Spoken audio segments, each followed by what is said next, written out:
This is a 1992 Toyota 4x4 pickup, 6-cylinder. I need to work on the speedometer because the speedometer is not working correctly. So I'll have to remove the instrument panel out of the dash. Start with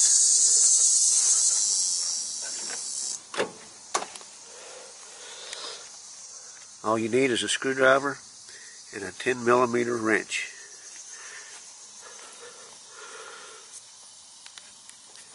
At first, you have the 10mm socket is right in here. Then you have 4 screws, 2 on this side of the column, 2 on the other side of the column.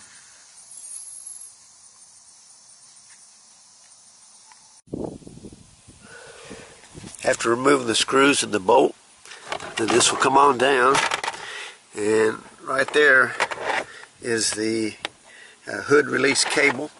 You can leave it attached, just kind of let this sit back up out of the way. Should be no problem. Also, sometimes when you're taking the lower section off, this little plastic piece right here, a lot of times will pop off with it. Not to be worried, it just pops in and out, just like that. That'll need to come out. Now the next thing you need to do is to take this faceplate off. So I set everything to kind of 0 position, and then you pull off the tabs.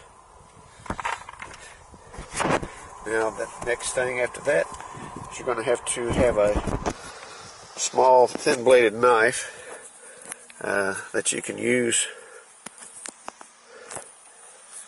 to go right in the edge here. Now you want to go on this side and not this side.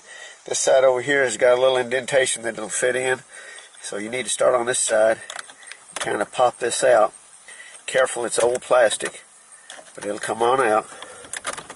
Just kind of wiggle it a little bit, and then there it comes out.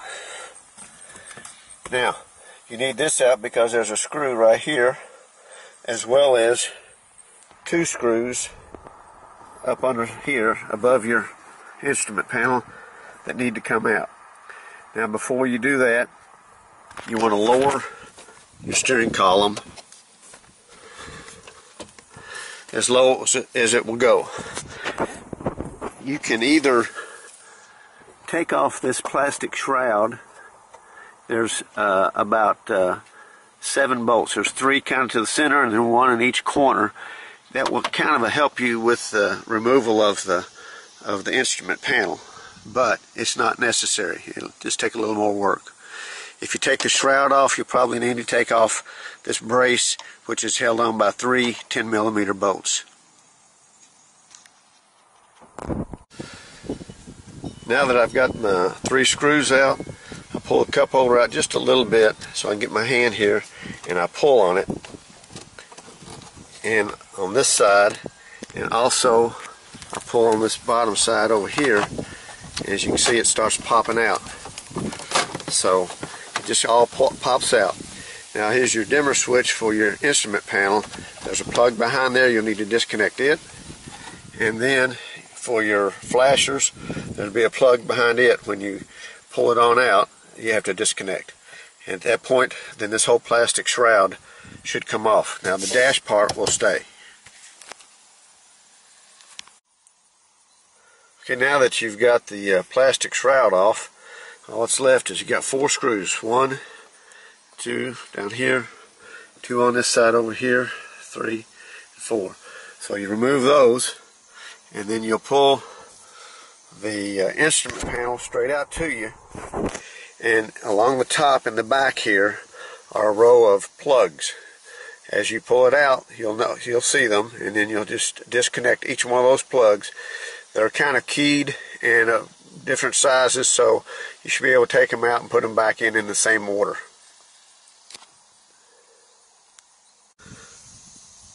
Okay, so I'm ready to pull the instrument panel out. Trying to do this one-handed. So as I get it out, you're going to see there's the plugs I was telling you about. So I'll be taking those off, and then I'll have my instrument panel completely out. Okay, now you have your instrument panel out of the truck. You're ready to work on just the instrument panel itself. Just make note of your reset button. It's sticking out, so when you lay it over on the other side, be very careful with it so that you don't bend it or break it. Now, they have, if you have lights out, they have some green bulbs and some regular clear bulbs. These are for your turn signal. The green ones are to light up the background of your dash panel. You have small green ones. If I can get this one up. Look like this. They are what they call a number 74 wedge. This fits in and then just snaps to. Same thing with the larger ones. They just twist, pop right out. Put them back in. This green coat right here, it will actually roll off of the bulb, so you use a clear bulb and then you can roll this back on. You might just have to put just a very small drop of water maybe, or even less, just moisten it and it'll slide on real easy. But then this just fits back in and does a little, you'll feel it snap when it comes in. All these around here are the 74s. They light up all your what I call idiot lights, your oil pressure light and things like that. The bigger ones are also number 158. So when you go to the store to get them, you can do that. Order them online, probably be a lot cheaper. I only got like 2 for roughly $5, so you can probably find them a lot cheaper somewhere else. Here are your contacts that your plugs make in. This is just a little thin circuit board sheet. You'll notice some screws on the back. These screws are on the back of each of the gauges. This particular area right in here is the speedometer, and this over here is the tachometer. I'm going to have to be working on the speedometer. First all I'm going to have to do is open it up. When you open it up, you'll notice these little catches here. You have to push back on them so that the lip of it will slide down this plastic piece. While I'm doing that, I'll be prying right here, but be very careful. Again, this is old plastic, so you'll be able to pop this whole facing off on the back side too, and then you'll be able to get to the actual meters and so forth on the inside. Alright, now once you've popped the little pieces in the back loose, then this should come on off. And now you have all your meters. Battery, fuel, temperature, oil, tachometer, and speedometer. Now I'm going to work on my speedometer. Again, if you have to replace the bulbs, you don't have to go this far. But now I'm going to take out these 4 screws and take the speedometer on out of the circuit. Okay, I've taken the 4 screws out of the back, so now this part will lift right out. And on the back you can see you have another circuit board. Now in my particular case, there was a lot of corrosion along in here. So what I did was I took some alcohol and a toothbrush and I just scrubbed that really good and cleaned it off. And then if I needed to desolder something, I had just a pencil soldering iron and a solder sucker. You put the iron on and squeeze the bulb, put the iron on there as well, and let it go and the solder will suck out. Then I put fresh solder back in. I just used a little small solder. I don't know if you can see that. It's very small, but it is flux core solder. You want rosin core solder, and that'll help make a good solder joint. Once you've cleaned it all off and resoldered any joints that look to be bad, and they'll look bad if they're real frosty looking, or if you can see a crack around them in some way. But then you can put the solder back on. Be real careful not to get the laminate too hot, the copper laminate, because it will actually peel up off of the circuit board. But anyway, this is the back side of your speedometer. I'm going to finish this up, and then we'll basically try to reassemble it. Okay, now after you've done your repair work, you put the speedometer back in, snug the 4 bolts down nice and snug. Then you'll take the plastic cover here and place it back over. Watch your reset cable button right here. Be careful not to bend it. Make sure that they all go in the little slots that you pried them out of earlier, and then it should snap on down and you'll be ready to reinstall it into your truck. You can also use the same procedure if you have the individual meters from another vehicle to replace it with. But understand, my understanding is that the 6-cylinder will only work for 6-cylinder, and 4-cylinder will only work for the 4-cylinder. So keep that in mind. So your instrument panel should look like this and ready to go back in. At this point, you want to take everything and go back in reverse of what you did.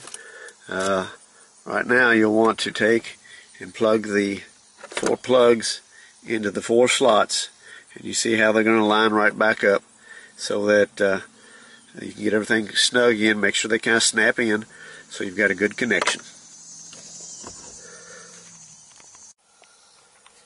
So as you're pushing the panel back in, you may have to reach back and kind of guide the cables to push them back out of the way a little bit, but then it should go back in to where you can get your 4 screws back into your panel.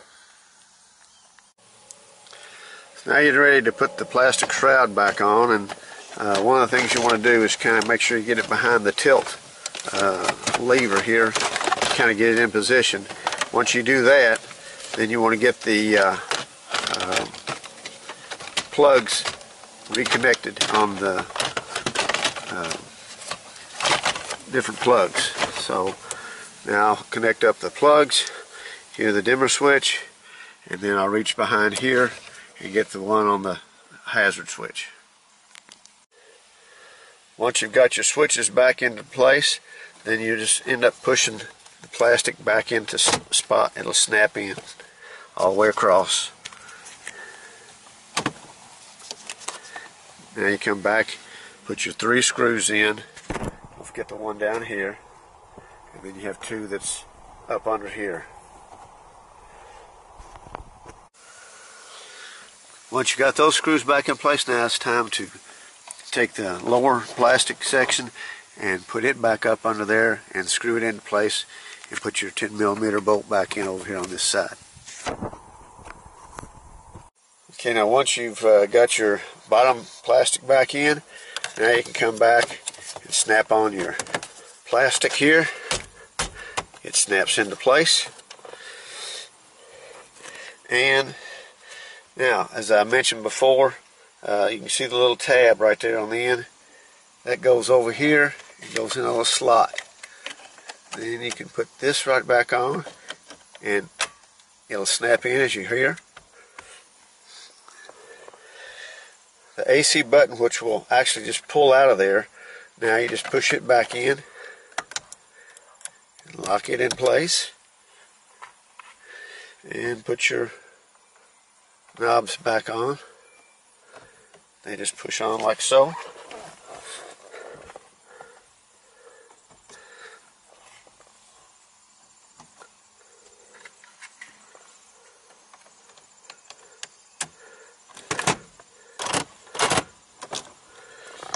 And you're done.